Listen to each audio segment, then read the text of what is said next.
Graça e paz de Jesus Cristo. Hoje estaremos dando início ao estudo da lição dos jovens da Escola Bíblica Dominical, a EBJ, Escola Bíblica de Jovens. E o tema desse trimestre é Tempo para Todas as Coisas. Estaremos estudando essas 13 lições que vêm a ensinar para as nossas vidas um pouco mais sobre a questão do tempo, de como aproveitar o tempo e como nós podemos nos dedicar mais a Deus. E hoje nós iremos dar início à aula de número 1. E eu gostaria de fazer uma introdução sobre esse tema do trimestre, porque é algo de maravilhoso a forma que a lição foi dissecada, que foi exposta pelo nosso comentarista, Reinaldo Odilo. E para nós entendermos um pouco, são 13 lições, e ele começa a primeira lição com o título Tempo para Todas as Coisas. E a última lição, a lição de número 13, ele põe assim: o tempo de Deus está próximo. Então ele começa num paralelo, ele começa falando que existe um tempo para todas as coisas, e ele fecha a lição dizendo que o tempo de Deus está próximo. Ou seja, nós precisamos saber discernir os tempos, pois existem vários tempos determinados por Deus. Nós leremos aqui em Eclesiastes capítulo 3, e veremos que Deus determinou 28 tipos de tempos, acontecimentos que, quando acontecem, nós vemos que se cumpre a vontade de Deus, pois Ele já tinha determinado aquilo. E Ele nos mostra aqui coisas que nos roubam o tempo, coisas que trazem prejuízos para a nossa vida, que nós precisamos ficar atentos e precisamos agir, para que nós não sejamos pegos de surpresa. Ele nos mostra também algumas ações que nós podemos fazer para recuperar esse tempo que nós perdemos, esse tempo que foi mal aproveitado, ficando a ideia de que sempre é possível nós começarmos com o pé direito novamente. Nós estamos no período da graça. O tempo de Deus para as nossas vidas agora é o tempo da graça. E no tempo da graça, Deus demonstra sua misericórdia, o seu favor imerecido para com nossas vidas. Ele separa essa lição da lição 1 ao 8 como uma espécie de um devocional. Algo que nós temos que desenvolver para aumentar o nosso relacionamento com Deus e que nós possamos impedir que qualquer coisa venha se pôr entre esse relacionamento. Já da lição 9 a 13, nós já vemos mais um aspecto apologético. Ele vem trabalhando mais com conceitos doutrinários para que nós possamos nos fundamentar e aproveitar melhor o tempo de Deus. Então a nossa primeira aula é Tempo para Todas as Coisas. E o texto que ele coloca para a meditação, ele coloca um texto por dia da semana. O texto do dia da nossa aula é Gênesis 1,14, que disse assim: E disse Deus, haja luminares na expansão dos céus, para haver separação entre o dia e a noite, e sejam eles para sinais e para tempos determinados, e para dias e anos. Uma rápida reflexão aqui nos leva a meditar nos primeiros dias da criação.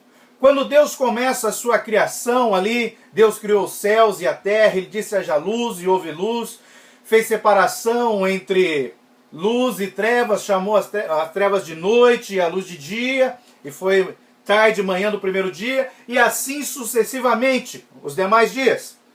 Porém, chegou no momento que Deus criou aquilo que nós conhecemos hoje como os luminares. O sol, a lua, as estrelas. E ele determinou que esses luminares ficassem no céu e fossem marcadores de tempo para a nossa vida como homens, como seres humanos. Porém, cabe ressaltar que antes de existir o Sol e a Lua, Deus já tinha criado alguns dias.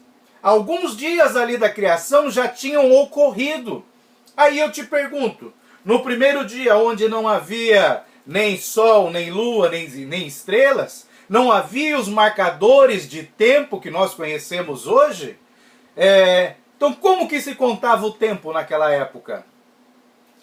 Uma pergunta que tem uma resposta um pouco misteriosa, porque até então não se conhecia o tempo como nós conhecemos, pois passou-se a contar o tempo como nós conhecemos a partir do Sol, da Lua, dos luminares. Até antes disso, era um outro tipo de tempo que se contava, que nós podemos chamar do tempo de Deus. Até Deus criar o tempo do homem, contava-se tudo através do tempo de Deus. E esse texto nos fala que houve separação. E algo aqui que nós precisamos entender. Ele usou a palavra separar e não dividir. Por quê? Ele criou o sol, criou a lua. Ele fez expansão nos céus para haver separação entre o dia e a noite. Então ele fez uma separação entre dia e noite. Ele não fez uma divisão. Por quê? O dia e a noite, eles têm que trabalhar juntos. Cada um tem uma atribuição.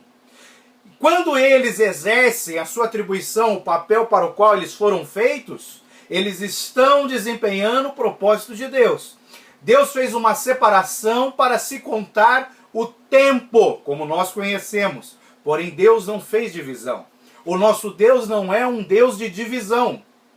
Preste muita atenção nisso, ele não é um Deus de divisão. Mas o nosso Deus, ele é ordeiro.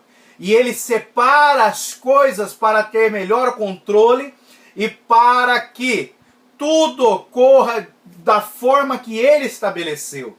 Para que nada aconteça antes da hora. Então Deus, ele estabelece dias, meses, anos, tempos. E esses tempos precisam ser cumpridos para que a vontade de Deus seja realizada aqui na terra. E em síntese, Deus criou o tempo, o nosso tempo, o tempo do homem, aquilo que nós chamamos de Cronos. E o seu objetivo era para poder se relacionar com a raça humana. Olha que coisa maravilhosa. Por amor, Deus nos deu o livre-arbítrio. Quando ele nos criou, ele nos fez dotado de inteligência e nos deu o livre-arbítrio. E Deus, ele criou o tempo para poder se relacionar conosco. Isso é tão maravilhoso que ele criou o tempo aqui para nós na terra, o sol, a lua, Elias, fazendo a separação entre dia e noite, marcadores de tempo. Mas ele não fez isso do nada.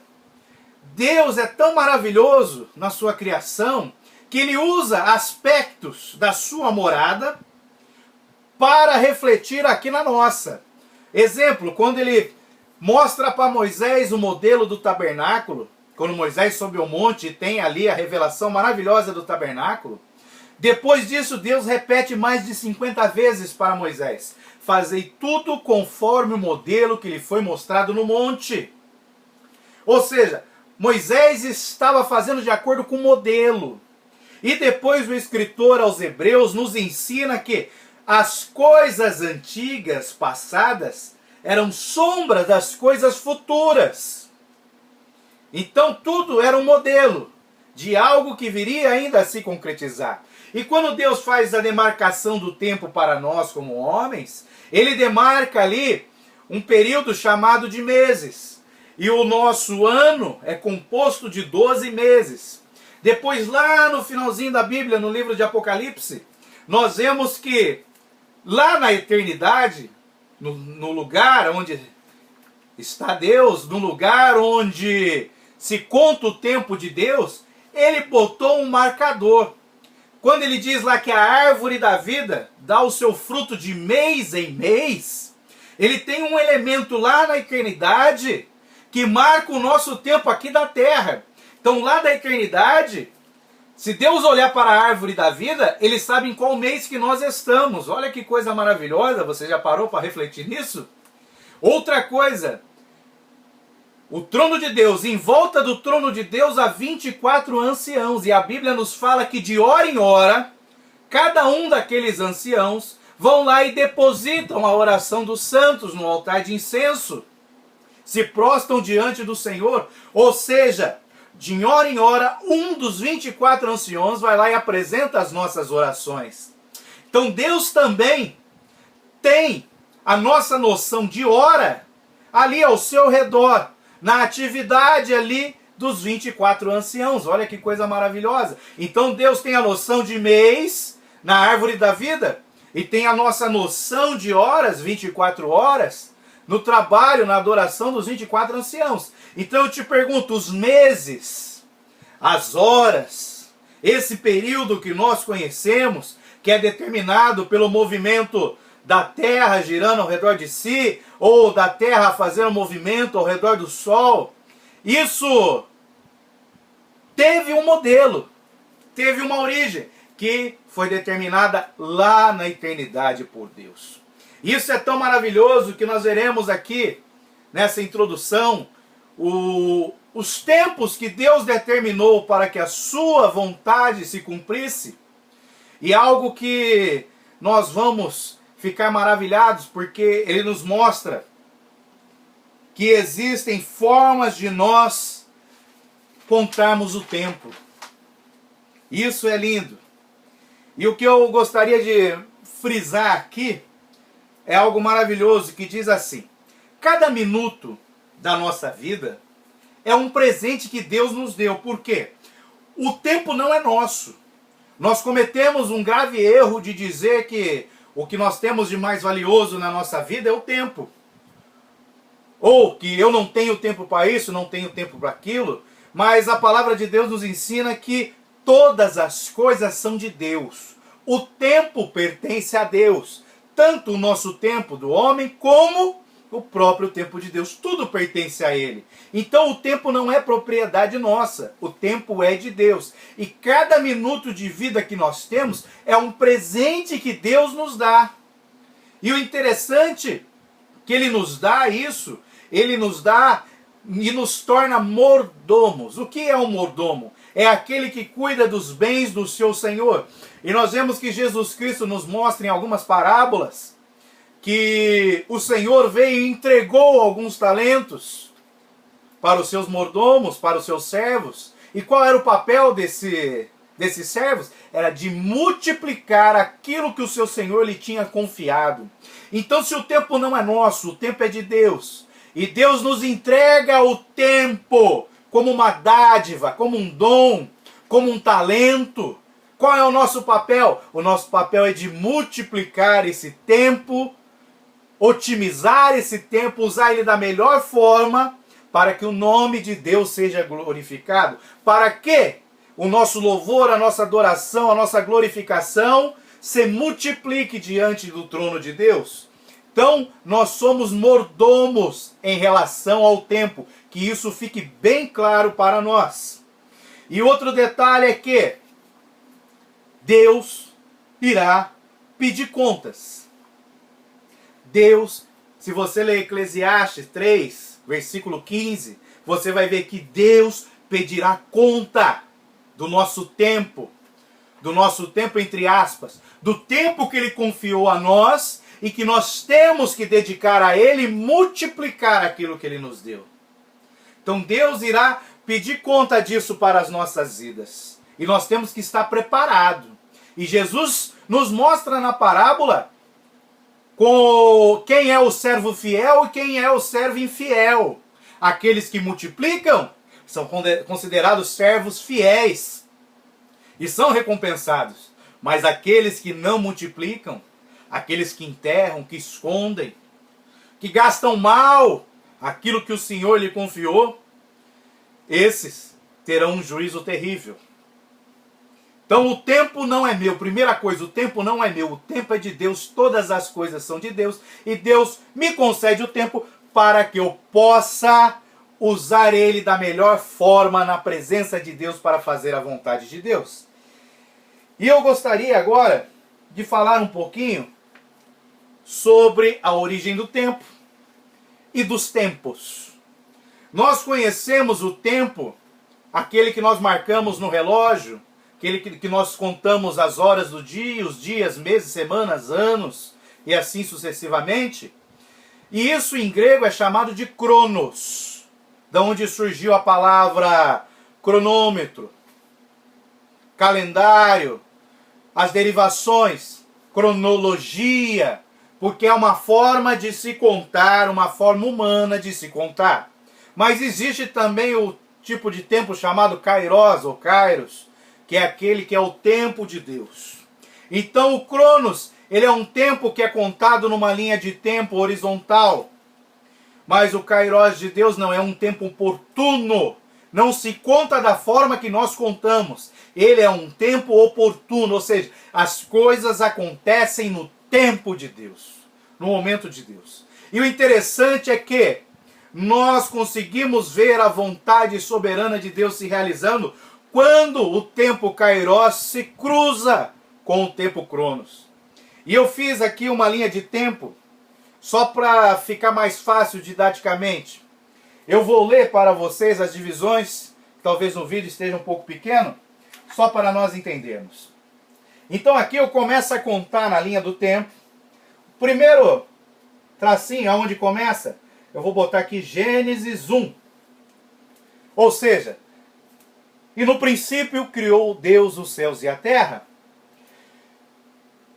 Desse Gênesis 1 até a queda do homem, até o pecado de Adão, nós temos um tempo chamado de tempo de inocência. E aqui em cima, eu vou escrever aqui, ó, Kairos, que é o tempo de Deus. Então Deus determinou um tempo, ele começou a fazer a criação, né?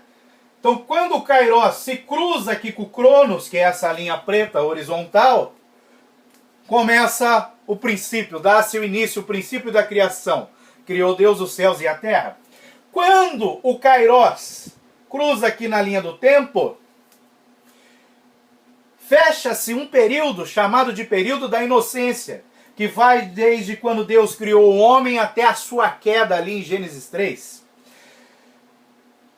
Após a queda, conta-se um período chamado de período da consciência, onde o homem já não é mais inocente, ele já tem consciência do seu pecado, das suas atitudes. E ele sabe que precisa restabelecer o seu relacionamento com Deus. Isso se faz através do modelo que Deus o deu lá no Jardim do Éden, quando ele sacrifica um animal para cobrir Adão e Eva, que tinham feito para eles vestes com uma folha de figueira. Nós vemos que quando Kairos novamente se cruza com o Cronos, fecha-se o período da consciência. Na próxima vez que ele vem se cruzar, fecha-se o período do governo humano.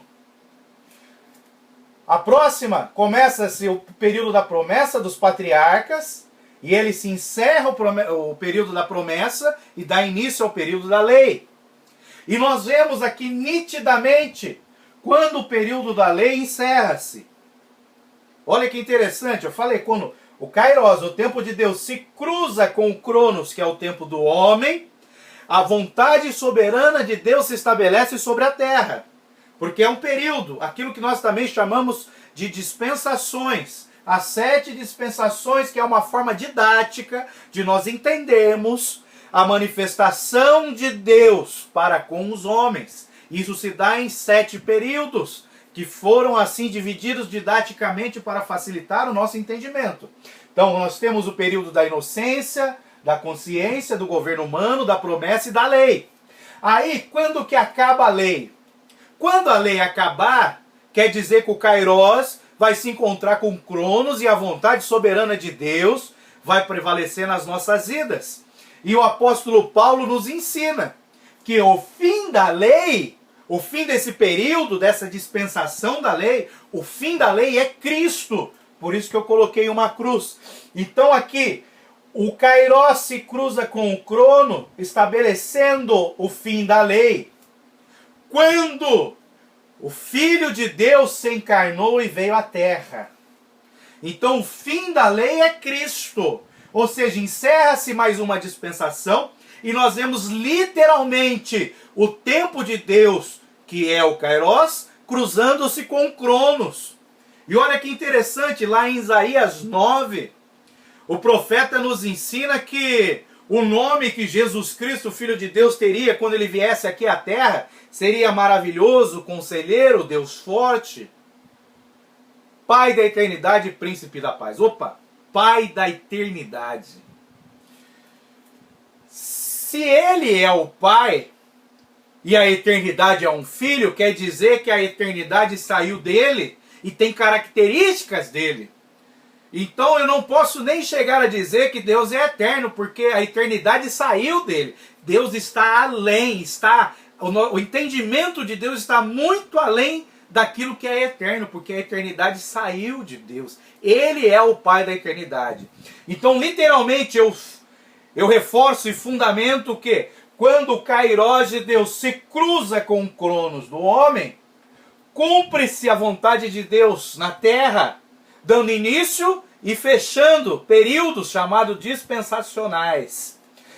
Então eu sei que o Pai da eternidade, Jesus Cristo, né, o Kairos, ele veio até o Cronos, ele veio até a terra. E ele pôs fim ao período chamado da lei. O fim da lei é Cristo. Então, literalmente, o Pai da eternidade veio se encontrar aqui com Cronos. E ali se marcou mais um período. Olha que coisa maravilhosa, hein? E depois nós temos o período que nós chamamos da graça, que é onde se encerra a lei e começa o período de dispensação para com todos os povos, tribos e nações, pois todos aqueles que confessarem Jesus Cristo como seu Senhor e Salvador alcançarão a salvação, e não somente os judeus, que até então era o povo escolhido de Deus. Agora abriu-se uma porta para que todas as nações entrassem. E novamente o Kairos, ele vai se cruzar com o Cronos. E esse próximo cruzamento do Kairos com o Cronos se chama o advento da segunda vinda de Cristo. Só que essa segunda vinda se dará em duas fases. E eu fiz aqui uma marquinha que eu vou chamar aqui de arrebatamento. Ou seja, o advento da segunda vinda de Cristo se dará em duas fases, que é o tema da última lição que nós veremos, da lição 13. Isso aqui é só para nós entendermos o contexto do que será estudado esse trimestre. Então o Kairos virá sobre as nuvens e se encontrará novamente com o Cronos, marcando o fim de um período de tempo, de uma dispensação. Automaticamente, quando se marca o fim de uma dispensação, começa uma nova. E essa nova dispensação é aquela que nós conhecemos como período do dispensação do milênio. Porém, eu tenho um pequeno períodozinho aqui que é chamado de grande tribulação. E esse pequeno período da grande tribulação é onde se dará a volta visível de Jesus. Então o período da graça se encerra com o arrebatamento, com a saída da igreja, e marca-se ali a transição desse período da graça para o milênio. Depois que a igreja saiu, eu tenho a grande tribulação, 7 anos. Aí eu venho e tenho o advento de Jesus Cristo vindo e todo olho vendo. A volta visível de Jesus sobre a terra. Onde haverá ali a famosa guerra do Armagedon. E depois vai começar a contar o milênio. No final do milênio, novamente o Kairos vai se cruzar com o Cronos, onde se estabelecerá ali a guerra de Gog e Magog, o fim do mal e o início de novo céu e nova terra, aquilo que todos nós esperamos. Então nós temos aqui um encontro do eterno com o humano. Lembra que nós começamos a falar lá no princípio que criou Deus os céus e a terra sem forma e vazia, havia trevas sobre a face do abismo, e o Espírito de Deus se movia sobre a face das águas, e disse Deus: haja luz, e houve luz, e viu Deus que a luz era boa, e fez separação entre o dia e a noite, chamou Deus dia, a luz de dia, e a trevas de noite, e viu Deus que isso era bom, e foi tarde e manhã do primeiro dia. Então, que eu quero dizer com isso? O Kairos, quando se encontra com o Cronos, marca períodos e nós temos que saber contar esses períodos para que nós possamos ter a sabedoria de Deus na nossa vida. E olha que maravilhoso, quando ele fala que foi tarde e manhã, nos demais dias da criação nós veremos ele terminando o dia dizendo: e foi tarde manhã do segundo dia, e foi tarde manhã do terceiro, e foi tarde manhã do quarto. Olha que coisa linda! Ele usou algo para marcar o término de um dia e o início de outro. E o que foi isso? Foi o encontro do Kairos com Cronos. Porque foi tarde, foi no período da tarde que Jesus Cristo morreu e entregou a sua vida. Mas foi no período da manhã que ele ressuscitou. E quando Jesus morre, marca-se ali, um período, o cumprimento de uma promessa, e quando ele ressuscita, começa a contar um novo período da promessa. Então todos os dias da criação, eles não eram contados pelo tempo do homem, pois o tempo do homem começou a ser contado através da criação do sol, da lua, dos luminares. Então como que Deus contava o período naquela época? Através da tarde e da manhã, ou seja, através do sacrifício de Jesus Cristo, que já estava prefigurado em todos os dias da criação. Ou seja, por isso que o apóstolo João diz: tudo que foi feito por ele, e sem ele nada teria sido feito. Sem a morte e sacrifício de Jesus, nada tem valor. As coisas só têm valor, só se completam através do sacrifício e da ressurreição de Jesus Cristo. Olha, desde o começo Deus vem nos ensinando. Nós precisamos aprender a contar os tempos. Não havia sol e lua. Como que contava o tempo? Através de tarde e manhã, através do sacrifício de Jesus. E hoje nós contamos o tempo assim nas nossas vidas. Quando nós aceitamos Jesus Cristo como nosso Salvador, nós passamos a ser novas criaturas, passa-se a contar um novo tempo, um novo nascimento para as nossas vidas. Nós temos que aprender a contar tempos. E o apóstolo Paulo nos fala que quando nós nascemos de novo, nós somos como criança. Nós nos alimentamos de leite, mas vai chegar um momento que nós vamos crescer e vamos precisar de alimento sólido. E isso, irmãos, isso que nós estamos estudando, isso já é o início da papinha, é o início do alimento sólido para as nossas vidas. Aprender a contar o tempo, para que tenhamos coração sábio. Moisés fala isso lá no Salmo 90, nós precisamos aprender a contar os nossos dias, para alcançar um coração sábio. O princípio da sabedoria é o temor ao Senhor, mas quando eu começo a exercer, quando eu começo a contar, a pôr em prática, a sabedoria de Deus entra no meu coração. E Jesus Cristo nos ensina que a nossa boca fala do que o coração está cheio. Então eu preciso temer ao Senhor, que esse é o primeiro passo. É o princípio para eu ter a sabedoria. Mas eu preciso ir mais a fundo, eu preciso examinar profundamente as Escrituras, para que a sabedoria de Deus venha habitar no meu coração. E as palavras que saiam dos meus lábios sejam palavras sábias. Essa forma de dispensação, dessas 7 dispensações, foi o que eu falei, foi uma forma didática que um americano estabeleceu para que nós pudéssemos entender os tempos de Deus. O apóstolo Paulo, ele vem e nos ensina uma outra forma de contar o tempo, que ele chama assim de dispensação, e está lá em Efésio, nos 3 primeiros capítulos de Efésio. Paulo nos ensina que existem 3 dispensações, 3 períodos de tempo. E esses tempos se contam assim. Eu vou fazer uma nova linha aqui. Vou fazer uma primeira marca aqui em Gênesis 1.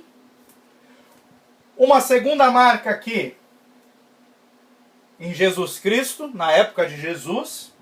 E vou fazer uma terceira marca aqui, nesse período aqui que eu chamo do arrebatamento da igreja. Paulo faz a seguinte classificação dessas dispensações. Ele chama esse período aqui de Jesus para trás, de dispensação do mistério. O período de Jesus até o arrebatamento da igreja, ele chama de dispensação da graça. E do arrebatamento da igreja até o fim, ele chama de plenitude dos tempos. Plenitude dos tempos. Paulo faz essa divisão. Leia Efésios 1, 2, 3. Você vai ver ele falando da dispensação do mistério, da dispensação da graça e da plenitude dos tempos. Nós separamos em 7 dispensações para facilitar a didática. E nós vemos o movimento dos homens. Inocência, fala-se, tem relação com o homem. Consciência, com o homem. Governo humano, com o homem, ser humano. Promessa para os homens. A lei para tentar remir o homem. A graça para que o homem possa ter a salvação. A grande tribulação que virá sobre os homens e a terra. Período do milênio, do governo de Cristo sobre a terra, com os homens que aqui estiverem. Paulo já faz diferente. Ele já dá um aspecto não do Cronos, mas sim do Kairos. Porque quando ele fala da dispensação do mistério, a dispensação do mistério ela se dá em 2 fases. Uma que conta de Gênesis 1 até Jesus e uma outra antes. Como que eu sei disso? Porque é um mistério o que aconteceu antes da criação do mundo. Nós temos uma pequena noção que a Bíblia nos ensina. Se você ler Provérbios 8, a partir do versículo 22, você vai ver momentos antes da criação, onde a sabedoria que tipificava Jesus Cristo estava com o Pai, era o arquiteto, estava projetando todas as coisas.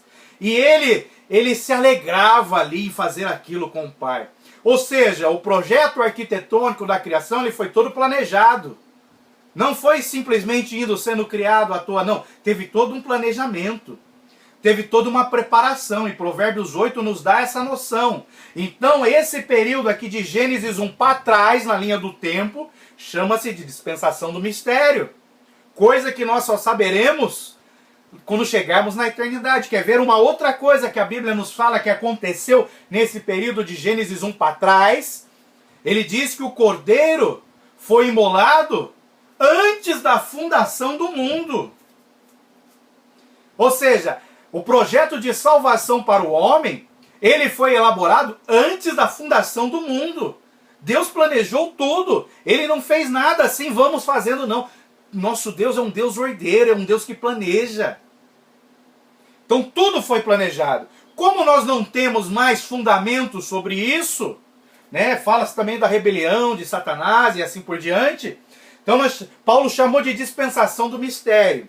Aí por que então de Gênesis 1, onde começou a criação, até aqui a vinda de Jesus Cristo, também é classificado como dispensação do mistério? É simples. O apóstolo João, no seu Evangelho, capítulo 1, versículo 18, diz que Jesus Cristo, ele estava escondido no seio do Pai. Todo esse período aqui, da dispensação do mistério, do nascimento de Jesus para trás, ninguém sabia que existia o Filho. Só se conhecia o Jeová, o Yahvé, só se conhecia Deus e o seu Espírito Santo. Não se conhecia a figura de Jesus. O profeta Daniel se referia a Deus Pai como ancião de dias e ele profetizou sobre o Filho do Homem que ele via vindo sobre as nuvens e entrando na sua glória, lá em Daniel 7. Foi uma profecia. Ele teve a visão de algo que viria a acontecer. Porém, Jesus Cristo era um mistério. Ninguém sabia que ele estava ali escondido no seio do Pai, até que João deixou isso registrado. Então, a revelação de Jesus Cristo dá término à dispensação do mistério, que o apóstolo Paulo nos ensina em Efésios. Começa-se, então, a dispensação da graça, onde o próprio Kairos, o Pai da eternidade, veio se encontrar com o Cronos. No tempo do homem, ele veio aqui, ele se encarnou, andou nessa terra, no nosso tempo, respirou o ar que nós respiramos. Os seus dias foram contados como os nossos dias são contados. Ele nasceu, cresceu, ficou numa fase adulta até ele morrer. Os dias dele foram contados como os dias de homem. Então, ou seja, o Pai da eternidade, o Kairos, aquele que se esvaziou de si mesmo, abriu mão da sua divindade, veio aqui para andar no Cronos.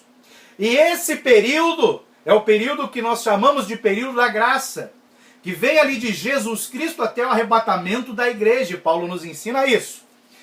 Do arrebatamento da igreja para frente, grande tribulação, milênio, novo céu e nova terra, ele chama de plenitude dos tempos. Então Paulo faz essas 3 separações. Então nós precisamos aprender a contar os tempos de acordo com o que estão na Bíblia.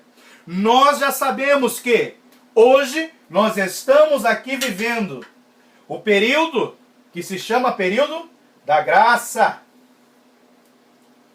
Nós estamos vivendo no período da graça. E é importante nós sabermos isso.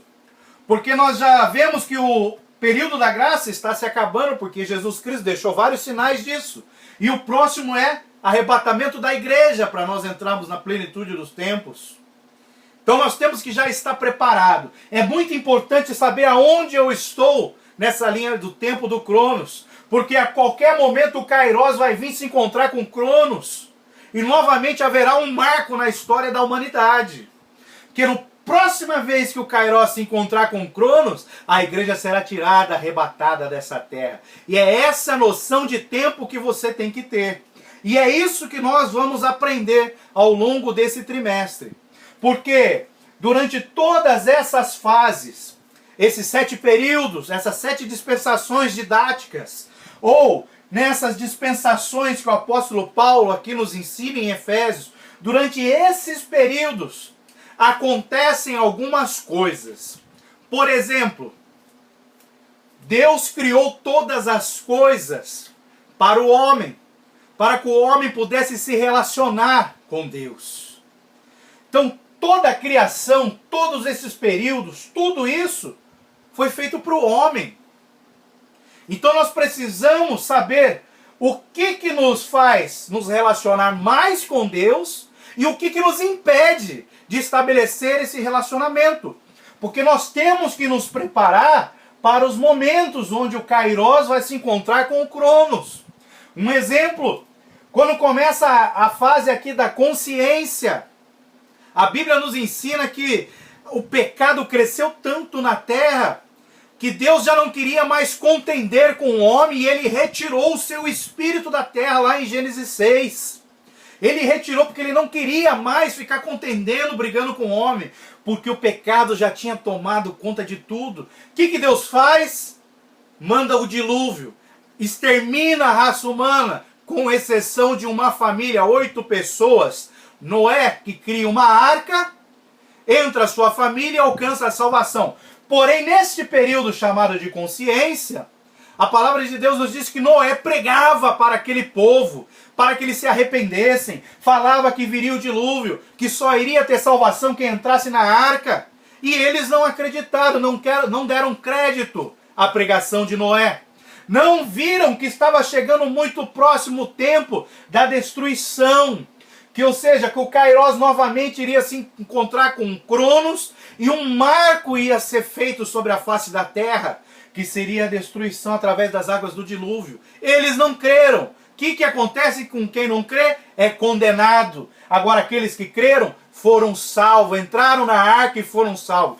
Então esse período dessa dispensação marca-se algo que já apontava por tarde e manhã. Porque a arca é tipo de Jesus Cristo. Aqueles que entrarem na arca, aqueles que morrerem para esse mundo, eles vão viver para Deus. Então todos esses períodos têm algo tipificando Jesus Cristo. O período da inocência, eles pecaram, Deus sacrificou um animal, pegou a pele do animal, vestiu, cobriu eles. Mas um sangue foi derramado, já apontava para Jesus Cristo. E assim sucessivamente. O pacto com a promessa começou feito com Abraão, Gênesis 15. Abraão vem e oferece o sacrifício de acordo com o que Deus manda e começa a se dar origem ali a algo que seria regulamentado em Levítico, capítulo 1 e 2, com os sacrifícios que são base nisso que Deus revelou para Abraão. Então nós vemos em todos os aspectos, em todos os momentos, Jesus Cristo. Mas nós temos que aprender a contar esse tempo para que quando ele chegue próximo do fim, nós não sejamos pegos despercebidos. Que isso será terrível. E a ciência diz que o tempo se originou do tal do Big Bang, da explosão da matéria e tudo se originou. Mas nós vemos na Bíblia que isso não é verdade. E todas as teorias científicas, todos os cientistas que tentam provar essa teoria não conseguem. Ou seja, eles não conseguem ter fundamentos, fatos, para validarem aquilo que eles estão contestando, para provar aquilo que eles estão falando. Mas nós temos um fundamento, um firme fundamento, que é algo que nós não vemos, mas que nós esperamos. É a nossa fé na palavra de Deus, que é viva e verdadeira. Então o tempo é importantíssimo para nós. Porque quando eu sei qual o lugar do tempo que eu estou, e eu começo a aprender a contar o tempo, eu começo a dar valor para outras coisas que fogem do meu desejo humano.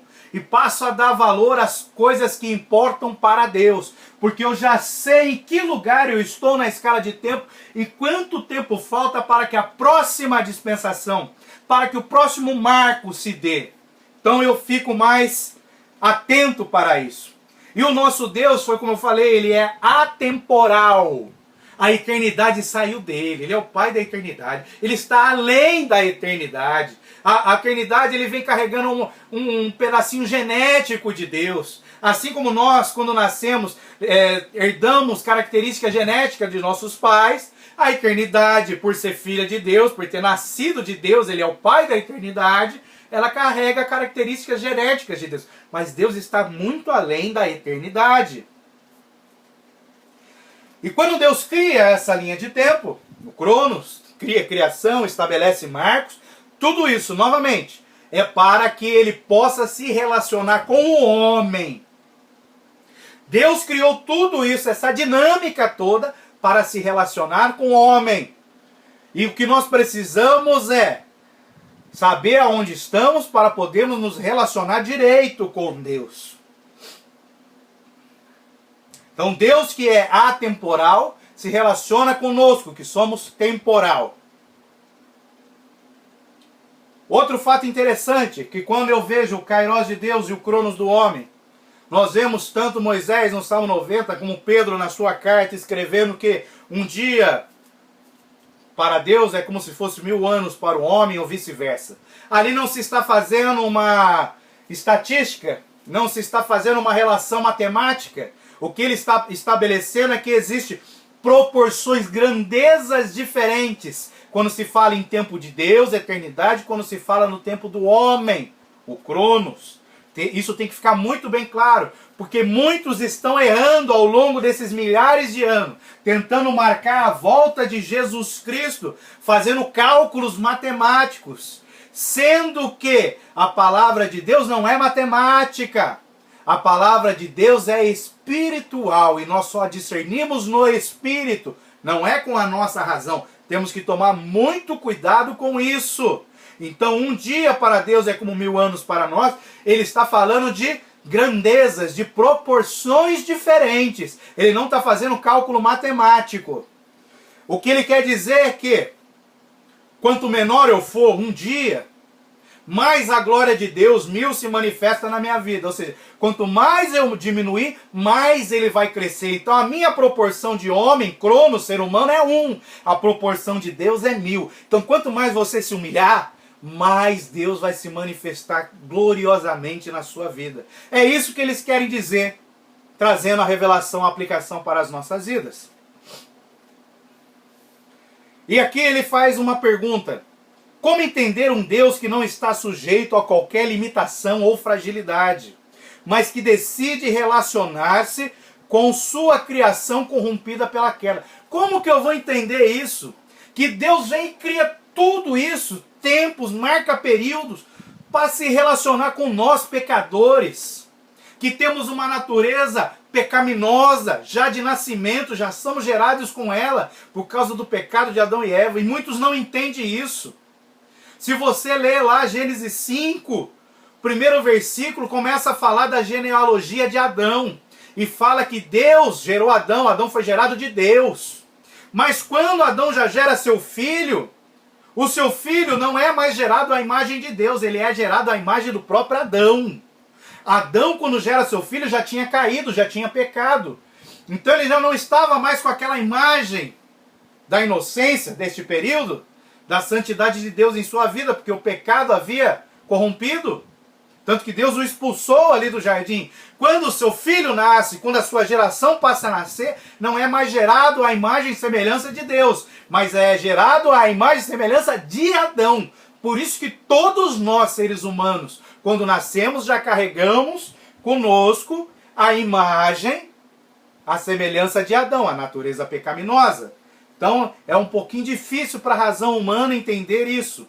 E nós vivemos nesse tempo, no Cronos, mas Deus nos convida a entrar no Kairos, no tempo de Deus. E nós precisamos entrar nesse tempo para se relacionar. E o escritor aos Hebreus diz: entrai com ousadia no lugar santíssimo, lá onde Jesus está. Jesus está à direita de Deus Pai, ele entrou no lugar santíssimo. E ele fala que nós temos que entrar lá com ousadia, nós temos que ir lá no Kairos, lá na eternidade, lá onde está Jesus. Mas eu só chego lá com o sangue de Jesus Cristo na minha vida. Entrai com ousadia no lugar santíssimo, com o sangue de Jesus Cristo, que é o novo e vivo caminho que se abriu pelo véu rasgado. Então nós temos que aprender a contar os tempos. Quando eu aprendo a contar os tempos, eu começo a amadurecer. Eu começo a me tornar um cristão maduro. E as minhas atividades aqui nessa terra, elas são direcionadas, passam a estar de acordo com o tempo que eu estou vivendo e contando. Eu deixo de lado as coisas que não geram valor para Deus, que não me fazem ajuntar tesouros no céu. Porque eu aprendi a contar o tempo e eu estou me tornando mais maduro diante de Deus. Agora, como identificar o Kairos e não ficar apenas à mercê do Cronos?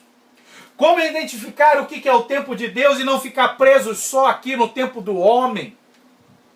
É simples. Deus procura aqueles que querem entrar no Kairos. E ele chama esses que querem entrar no Kairos de verdadeiros adoradores.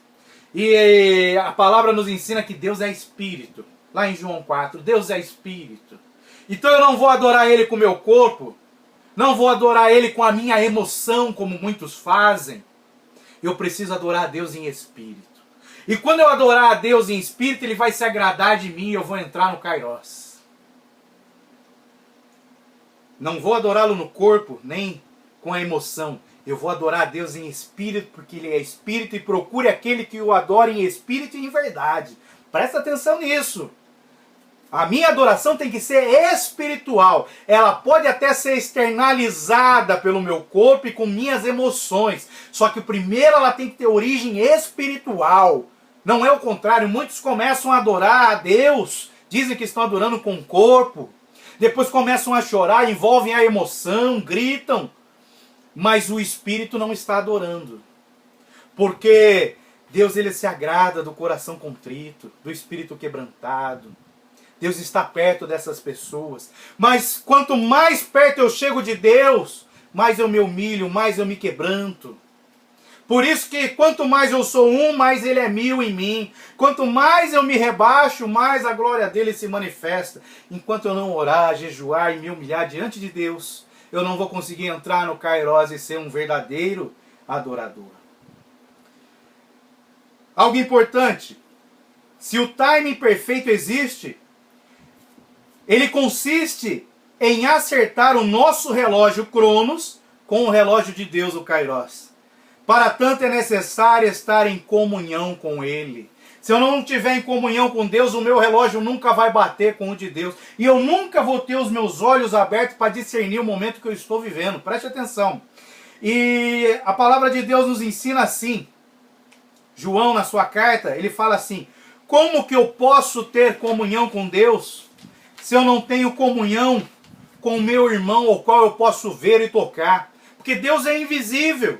Então ele estabelece que para que eu tenha comunhão com Deus, eu preciso ter comunhão com o meu irmão, que eu vejo, que eu posso tocar. Olha que coisa maravilhosa. E ele fala assim, 1 João, capítulo 1, versículo 7, se andares na luz, como na luz ele está, temos comunhão um com os outros, e o sangue de Jesus nos purifica de todo pecado.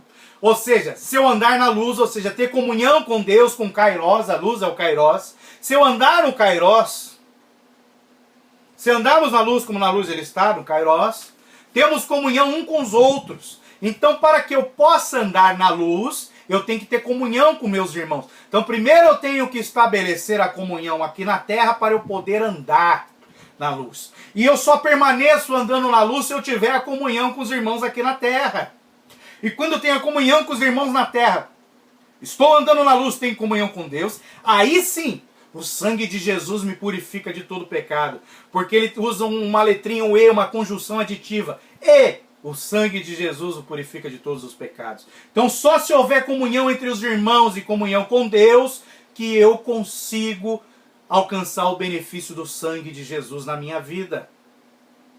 Então tem muitos hoje que oram, jejuam, meditam na palavra, acham que estão andando na luz, mas não têm comunhão com os irmãos, estão falando mal dos irmãos, estão brigando, girando contenda, brigando por posições, são rebeldes à sua liderança espiritual, eles não têm comunhão com os irmãos, ou seja, não estão andando na luz, e o sangue de Jesus não tem poder sobre a vida deles por causa disso.